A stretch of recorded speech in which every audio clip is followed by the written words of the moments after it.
नमस्कार, मैं जनप्रता शिवम गौतम और आज मैं एक पोल खोलूंगा ऐसे आदमी की जो बहुत बड़ा बहरूपिया है, बहुत बड़ा गिरगिट है, बहुत बड़ा रायचंद है, बहुत बड़ा ज्ञानचंद है। और बात की जाए, आप सोच रहे होंगे कि मैं शायद अरविंद केजरीवाल की बात कर रहा हूँ। नहीं, मैं अरविंद केजरीवाल की बात नहीं कर रहा हूँ, लेकिन अरविंद की तरह से ही मैग्सेसे से प्राप्त एक प्रपंचकारी रवीश कुमार की बात कर रहा हूँ। वैसे अगर देखा जाए, तुलना की जाए तो अरविंद केजरीवाल और रवीश कुमार में ये कह पाना मुश्किल है कि दोनों में से किसने किससे बहरूपियापन सीखा है, किसने किससे पलटीबाजी सीखी है, या फिर किसने किससे ये पूरी नौटंकी सीखी है। दोनों एक दूसरे के ऐसा लगता है कि प्रतिकृति है, या कि आप कह सकते हैं कि एक दूसरे के डुप्लीकेट से लगते हैं कई मामलों में, लेकिन दोनों की शख्सियत अलग है। एक मीडिया में प्रपंचगिरी करता है और दूसरा राजनीति में प्रपंच करता है। दरअसल आज मैं इतनी तारीफ है रवीश कुमार की इसलिए कर रहा हूँ कि रवीश कुमार पिछले कई दिनों आप कह सकते हैं महीने भर से ज़्यादा हो गया, वो किसान आंदोलन पर ज्ञान दिए जा रहे हैं और ज्ञान देने में उनका कोई सानी नहीं है। ऐसा कोई सब्जेक्ट नहीं है जिस पर रवीश कुमार को विशेषज्ञता हासिल नहीं है। ऐसा कोई सब्जेक्ट नहीं है जिस पर रवीश कुमार टिप्पणी करने से कभी पीछे हट जाते हों। दरअसल रवीश कुमार आज जिस तरीके की बातें कर रहे हैं, उस तरीके की बातें वो 5 साल पहले नहीं किया करते थे। 5 साल पहले उनकी बातों का जो रुख था, बातों का जो विशेषज्ञता थी, वो दूसरी तरफ थी, उस तरफ थी जहां आज सरकार खड़ी हुई है।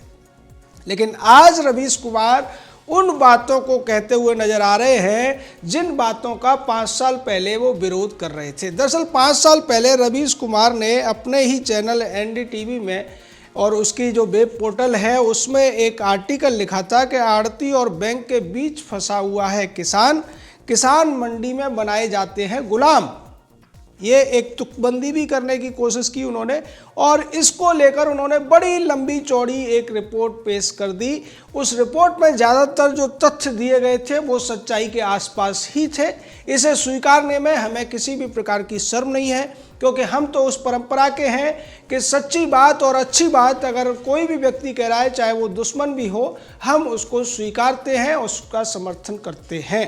क्योंकि हम रवीश कुमार नहीं है और ना ही हम अरविंद केजरीवाल हैं कि हम ईमानदार हैं, बाकी सब बेईमान हैं, या फिर हम ही केवल सच बोल सकते हैं, दूसरा सच नहीं बोल सकता। उस आर्टिकल में जो कुछ कहा था रवीश कुमार ने, वो 90% से ज़्यादा आज भी सच है। और सरकार जो कानून लेकर आई, उसी सच को बदलने के लिए लेकर आई, उन्हीं आड़तियों को, उन्हीं मंडी माफिया को कर्टेल करने के लिए लेकर आई, उनकी जो लगाम लगाने के लिए लेकर आई। लेकिन आज उसी कानून का विरोध करते हुए दिखाई दे रहे हैं तथाकथित मैग्सेसे पुरस्कार विजेता परम प्रपंचकारी रवीश कुमार ने एक आर्टिकल फिर से लिखा, और ये जो आर्टिकल है वो कल के प्रधानमंत्री का जो कार्यक्रम था उसके ऊपर है।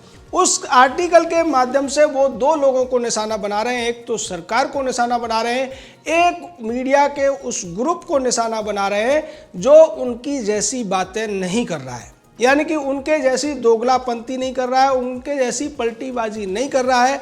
वो उस सरकार के कथ्य को भी दिखा रहा है जिसमें सरकार दावा कर रही है कि ये जो कानून आए हैं वो किसानों के हित में है। वो जो तीसरे किसान हैं जो यहाँ दिल्ली नहीं आए हैं, उन किसानों की बात भी रख रहा है, यानी कि किसानों का एक जो बड़ा संवर्ग है उस वर्ग की बातों को भी रख रहा है। और इसी बात से रवीश कुमार को चिढ़ लग रही है। रवीश कुमार सवाल उठाते हैं कि प्रधानमंत्री के कार्यक्रम में 8 करोड़ लोगों ने कैसे रजिस्ट्रेशन करा लिया। ये वेबसाइट तो इतनी लोकप्रिय भी नहीं थी। रवीश कुमार को शायद पता नहीं है कि जिन लोगों के रजिस्ट्रेशन की बात की जा रही है वो पहले से ही सरकार के साथ रजिस्टर्ड किसान हैं, और उनको एक क्लिक के माध्यम से 2000 रुपये की किस्त भेजी गई थी। और इस काम में जो पूरी की पूरी जिला की मशीनरी है उसकी मदद से ये इतनी जल्दी हुआ। रवीश कुमार आश्चर्य कर रहे हैं कि बताइए 8 करोड़ लोग कैसे एक उसमें जुड़ गए, और इसके लिए वो एक कटाक्ष भी कर देते हैं।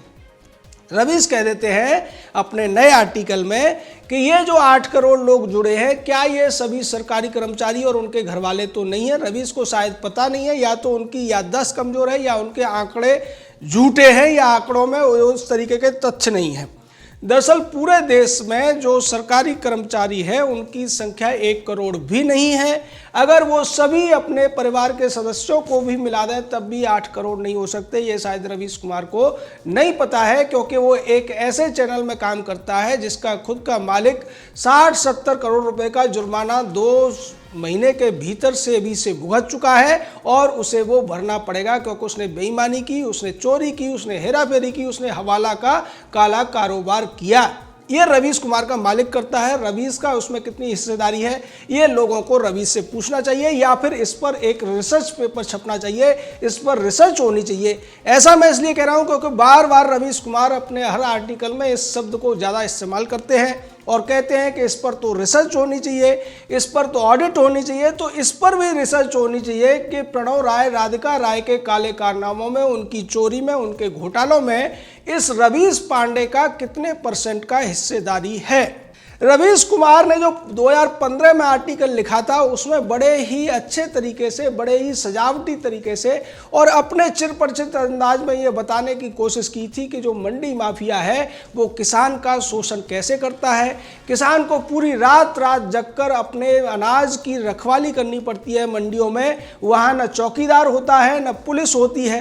किसान को इस बात का भी पता नहीं होता कि वो जो इंस्पेक्शन करने वाला अधिकारी है या फिर जो नमी नापने वाला कर्मचारी है वो उनके अनाज की नमी और इंस्पेक्शन किस आधार पर करते हैं, किस आधार पर उनको जो एमएसपी का पैसा मिलना चाहिए उससे कम पैसा दिया जाता है, ये कह के कि तुम्हारा जो अनाज था, तुम्हारी जो उपज थी वो 2म दर्जे की थी। रवीश आगे भी बताते हैं। रवीश कहते हैं आप टीवी बंद करिए और जाइए मंडियों में, देखिए किसानों की हालत क्या है, किसान कितना परेशान है। देश के प्रधानमंत्री चिंता व्यक्त कर रहे हैं लेकिन वो किसानों की असलियत तक नहीं जा पा रहे हैं। ये दावा 5 साल पहले रवीश कुमार ने किया था। शायद प्रधानमंत्री या उनके किसी जो अधिकारी हैं उन्होंने रवीश का लेख पढ़ लिया होगा और उस लेख को पढ़ने के बाद ही उन्होंने मंडी माफिया के खिलाफ, आड़तियों के खिलाफ इस तरीके का कानून बनाया। लेकिन अब जब कानून बन गया है तो रवीश कुमार खुद भूल गए कि ये कानून तो वो जो चाहते थे उसी के अनुरूप है, क्योंकि उस पूरे आर्टिकल में जो काफ़ी लंबा लिखा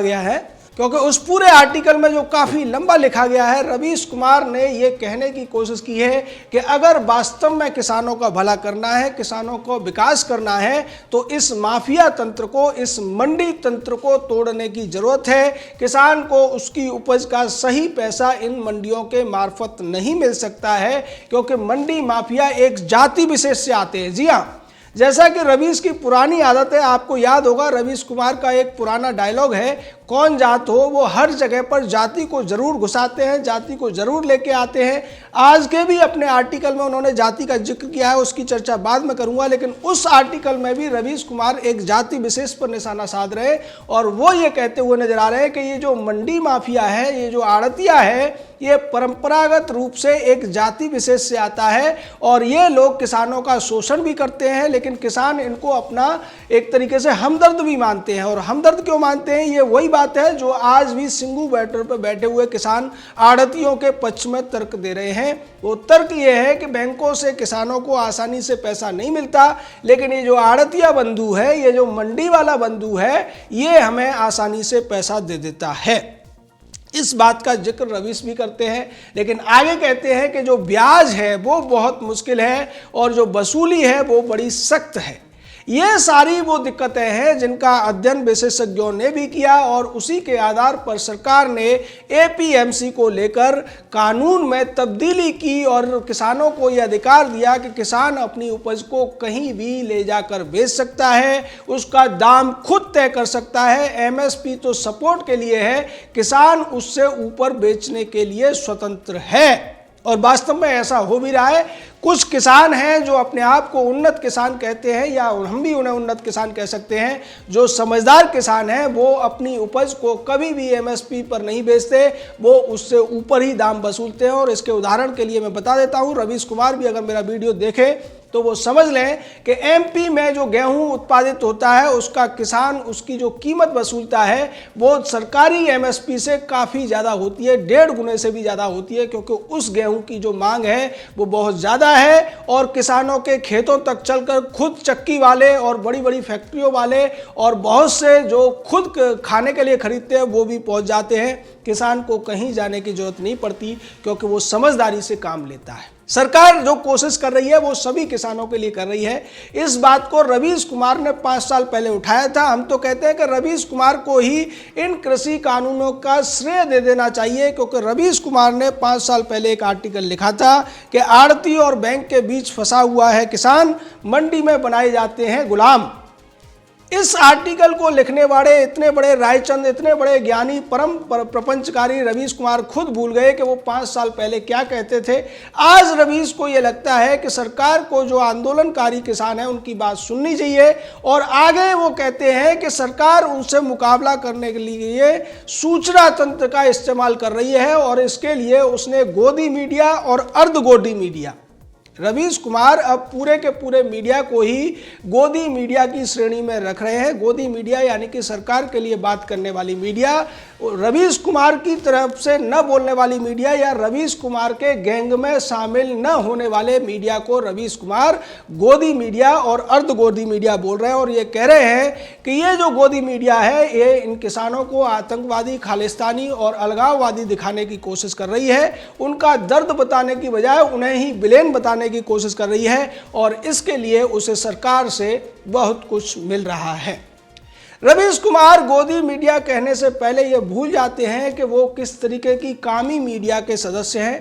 कांगी बामियों ने जिस तरीके से देश को बर्बाद किया, एक उनका नैरेटिव रहा, हर चीज़ में वो कमियां निकालने की बात करते हैं, हर चीज़ में वो गंदगी ढूंढते हैं। जैसे एक मक्खी का स्वभाव होता है, आप कितना भी शरीर को साफ कर लीजिए, उस पर पाउडर, क्रीम, सेंट लगा लीजिए, खुशबू इत्र लगा लीजिए, लेकिन मक्खी हमेशा आपके शरीर के उस जगह को ढूंढेगी जहां पर कोई घाव है या जहां पर वो गंदगी फैला सकती है।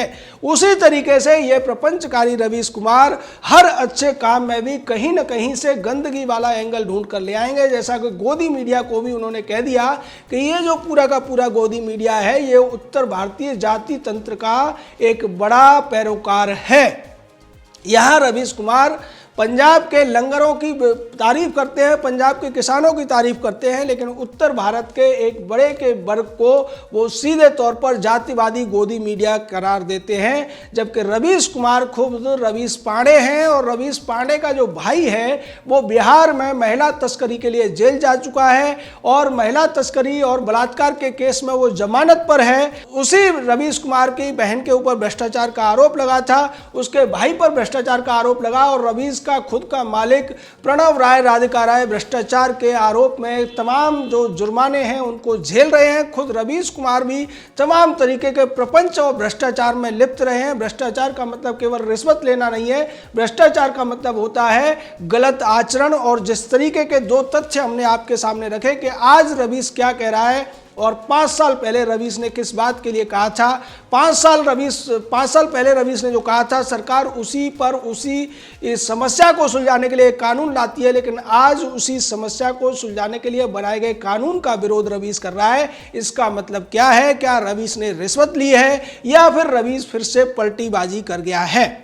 रवीश की जो स्थिति है उस पर चलते चलते एक और बात कह देते हैं कि बुद्धत्व प्राप्त होने का मतलब ये होता है कि आदमी को बुद्धि आ जाती है, लेकिन यहाँ तो उल्टा होता हुआ दिख रहा है। रवीश कुमार को बुद्धत्व प्राप्त हो गया है और रवीश कुमार बुद्धत्व प्राप्त करने के बाद बुद्धत्व बन गए हैं और उसी बुद्धत्व में रवीश कुमार की भाषा भी बिगड़ गई है, राय भी बिगड़ गई है और ज्ञान तो पता नहीं कहाँ खो गया है। जय हिंद, जय भारत।